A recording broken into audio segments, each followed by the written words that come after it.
గిడ్డంగులను ఉల్లికి మద్దతు ధరను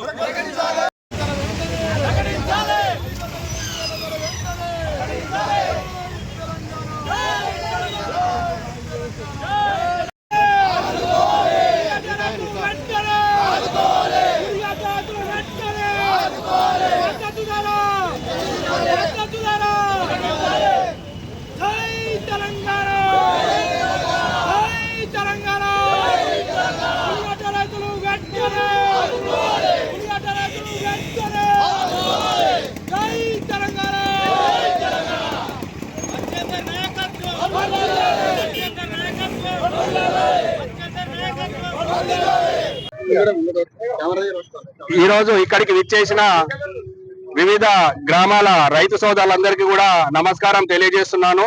ఈ నారాయణఖేడ్ నియోజకవర్గంలో ముఖ్యంగా మనూర్ మండలంలోని వివిధ గ్రామాలలో చాలా మంది రైతులు ఉల్లిగడ్డను ఇతర కూరగాయలను కూడా సాగు చేయడం జరుగుతుంది. మనం చూసుకుంటే రాణాపూర్ అనుకోండి, తుమ్నూర్ అనుకోండి, బోరంచ్ అనుకోండి, రుద్రారం అనుకోండి, ఇంకా వివిధ ఇతర గ్రామాలు మాయికోడు ఇతర గ్రామాలలో భారీ ఎత్తున ప్రతి సంవత్సరం ఉల్లిగడ్డను మనము ఇక్కడ రైతులు పండించడం జరుగుతుంది. మీకు అందరికీ తెలిసిందే, ఉల్లిగడ్డ పంట విత్తనాల ఖరీదు ఎలాంటి మద్దతు కూడా ప్రభుత్వం ఇవ్వలేకపోతుంది. ప్రతి రైతు కూడా విత్తనాలను ఎంతో ఖరీదు చేసి విత్తనాన్ని వాళ్ళు ఉల్లిగడ్డ పంటను వేయడం జరుగుతుంది. ఉల్లిగడ్డ పంట పెట్టాలి అని అంటే 1 ఎకరానికి 1 లక్ష రూపాయల పెట్టుబడి అనేది ఖర్చు అవుతుంది రైతుకి చాలా. కానీ అది అమ్ముకుంటే ఇప్పుడు ప్రస్తుతం ధర 8 రూపాయలు 6 రూపాయలు అంటున్నారు. కింటాలికి అంటే 600 నుంచి 800 రూపాయలు మాత్రమే రైతుకు దొరుకుతుంది. దాని వలన వాళ్ళు 1 లక్ష రూపాయల పెట్టుబడి పెడితే ఇంచుమించు 60,000 రూపాయలు మాత్రమే వాళ్ళ చేతికి వచ్చే పరిస్థితి ఉంది. ఈ లెక్కన చూసుకుంటే 40,000 లాస్ 1 ఎకరానికి ప్రతి రైతుకి ఉంది. కాబట్టి ప్రభుత్వమే తక్షణమే స్పందించి నష్టపోయిన రైతులందరినీ ఆదుకోవాలని డిమాండ్ చేస్తున్నాను. అంతేకాకుండా మనకు తెలుసు, కేంద్ర ప్రభుత్వం వివిధ పంటలకి మద్దతు ధర ఆదుకోవాలని ఈరోజు ధర్నా కార్యక్రమం చేపట్టాము రైతులము.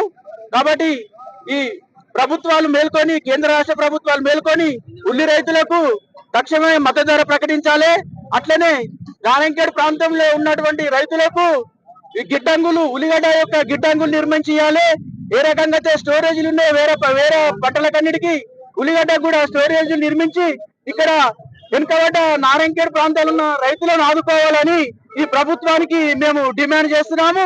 అదే విధంగా ఇక్కడ ఉన్న పేద రైతులందరూ ఆదుకొని నారాయణఖేడ్ ప్రాంతంలోనే కాకుండా తెలంగాణలో అన్ని ఉల్లిగడ్డ పండించిన రైతులకందరికి ఆదుకోవాలని మా డిమాండ్ తెలియజేస్తున్నాం. రైతు ఉల్లిగడ్డ ధర గురించి ఇక్కడ ధర్నా చేయడం జరిగింది, ధర్నా చేస్తున్నాం. అయితే ఈ రాష్ట్రంలో ఉల్లిగడ్డ పండియాలంటే నానా కోశాలు పడుతున్న రైతులు మొదలే ఇక్కడ రైతులకు పెట్టుబడి లేక ఏదైతే రైతు బంధును అది కూడా ఇయ్యక ముందే వాళ్ళకి పంటలు పండకుండా ఎంతో కష్టపడ్డ రైతులు కష్టపడి సొంత పైసలు పెట్టుకొని ఉల్లిగడ్డ పండిస్తే దానికి మార్కెట్ కూడా ఎలాంటి ధర లేదు. అట్లనే తక్షణమే ముఖ్యమంత్రి గారు స్పందించి కేంద్ర ప్రభుత్వంతో మాట్లాడి ఈ రైతులకు 2,000 మద్దతు ధర ప్రకటించాలని మేము డిమాండ్ చేస్తున్నాం.